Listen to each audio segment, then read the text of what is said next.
तो आज हम कक्षा 5वीं वार्षिक परीक्षा 2025 विषय हिंदी का पेपर देख रहे हैं। कक्षा 5वीं विषय हिंदी। तो इसमें आप चेक कर सकते हैं कि आपने कितने नंबर के सही किए हैं। पहला प्रश्न इसमें था, मध्य प्रदेश में भारिया जनजाति कहाँ निवास करती है। तो भारिया जनजाति जबलपुर में निवास करती है, इसका सही उत्तर था। झांसी के बाद आज़ाद ने छिपने के लिए अपना नया ठिकाना कहाँ बनाया। तो सतार नदी के किनारे बनाया था। अगला प्रश्न है, मध्य प्रदेश का एकमात्र पर्वतीय स्थल कौन सा है। तो पंचमढ़ी है, इसका सही उत्तर होगा प्रश्न क्रमांक 3 का सी वाला। उसके बाद में प्रश्न क्रमांक 4 है, निम्नलिखित शब्दों में भाववाचक संज्ञा लिखिए। तो भाववाचक संज्ञा हो जाएगा किसानी।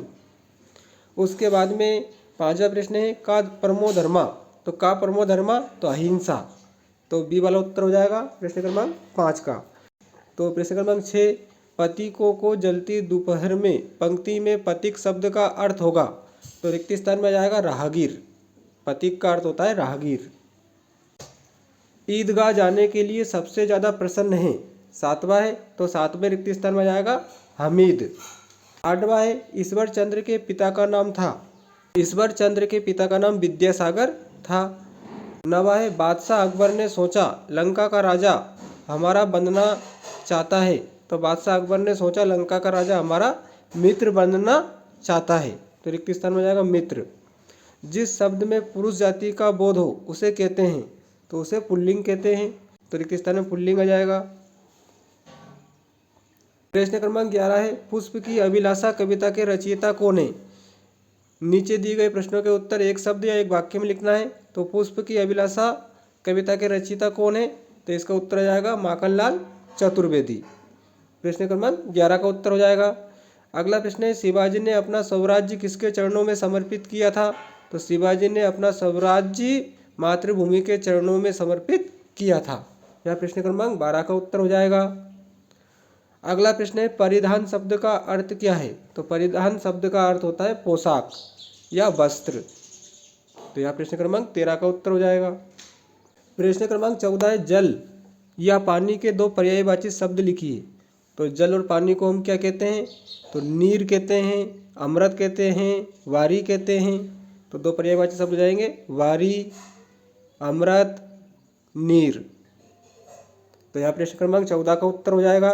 प्रश्न क्रमांक 15 है, गढ़ आला सिंह गेला यह कथन किसने कहा था। तो यह कथन शिवाजी महाराज ने कहा था। तो इसका उत्तर हो जाएगा शिवाजी महाराज। प्रश्न क्रमांक 15 का। अब प्रश्न क्रमांक 16 देखते हैं, रश्मि आम खाती है इस वाक्य में क्रिया का कौन सा प्रकार है। तो रश्मि आम खाती है इस वाक्य में क्रिया का कौन सा प्रकार है। इसका उत्तर हो जाएगा सकर्मक क्रिया। प्रश्न क्रमांक 17 से 22 तक ये 3-3 अंक वाले प्रश्न थे। तो हम प्रश्न क्रमांक 17 देखते हैं कि विद्यासागर के पिता को नौकरी मिलने के बाद किस बात की कसक थी। तो विद्यासागर जी के पिता को नौकरी मिलने के बाद इस बात की कसक थी कि उनके पिताजी जीविकोपार्जन के लिए इधर उधर भटकते फिरे थे जब उन्हें नौकरी नहीं मिली थी। अगला प्रश्न है, हम भी तो सीखें कविता की 4 पंक्तियां लिखिए। हम भी तो सीखें कविता की 4 पंक्तियां हम लिख सकते हैं। देश हमें देता है सब कुछ, हम भी तो कुछ देना सीखें। सूरज हमें रोशनी देता, हवा नया जीवन देती है। यहाँ तक आप लिख सकते हो 4 पंक्ति। प्रश्न क्रमांक 19 है, उन्नत खेती उत्तम खेती के पात्र राजेंद्र की आय का साधन क्या था। उसने आय बढ़ाने के लिए क्या किया। तो इसका उत्तर हो जाएगा उन्नत खेती उत्तम खेती के पात्र राजेंद्र की आय का साधन खेती था। उसने आय बढ़ाने के लिए खेती में मुख्य फसलों के साथ साथ अन्य फसलें भी बोना शुरू किया।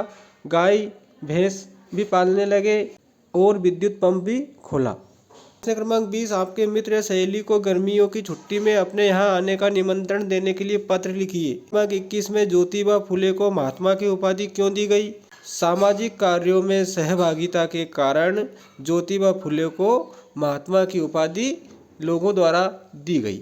उसके बाद में प्रश्न क्रमांक 22 है, अपना सर्वनाम किसे कहते हैं, उदाहरण सहित लिखिए। तो संज्ञा के बदले आने वाले शब्दों को सर्वनाम कहते हैं। उदाहरण वह, तुम, आप आदि। प्रश्न क्रमांक 23, 24, 25 और 26 ये 5-5 नंबर वाले प्रश्न थे। पाठ का उल्लेख करते हुए निम्नलिखित पर टिप्पणी लिखिए। उसके बाद में प्रश्न क्रमांक 24, शिक्षक बनने पर सावित्रीबाई को कौन कौन सी परेशानियों का सामना करना पड़ा? तो शिक्षक बनने पर सावित्रीबाई को निम्नलिखित परेशानियों का सामना करना पड़ा। 1 नंबर डालकर हम लिख सकते हैं लोगों ने उन पर कटाक्ष किए। 2 नंबर डालकर लिख सकते हैं लोग उन्हें भला बुरा कहते थे। 3 नंबर डालकर हम लिख सकते हैं कुछ लोग उन पर कीचड़ उछालते थे। प्रश्न क्रमांक 25 जो गद्यांश दे रखा है इसको पढ़कर इसी में से आपको उत्तर लिखने थे। पहला प्रश्न था दूधराज की पूंछ का रंग कैसा होता है? तो इसका उत्तर आ जाता सफ़ेद। क्या आ जाएगा इसका उत्तर? सफ़ेद। दूसरा है हमारे प्रदेश का राज्य पक्षी कौन है? तो इसका उत्तर आ जाएगा दूधराज। तो इसके आगे हम दूधराज लिख देंगे। प्रश्न क्रमांक 4 है दूधराज का मुख्य भोजन क्या है? तो दूधराज का मुख्य भोजन कीड़े मकोड़े और मक्खियाँ होती हैं।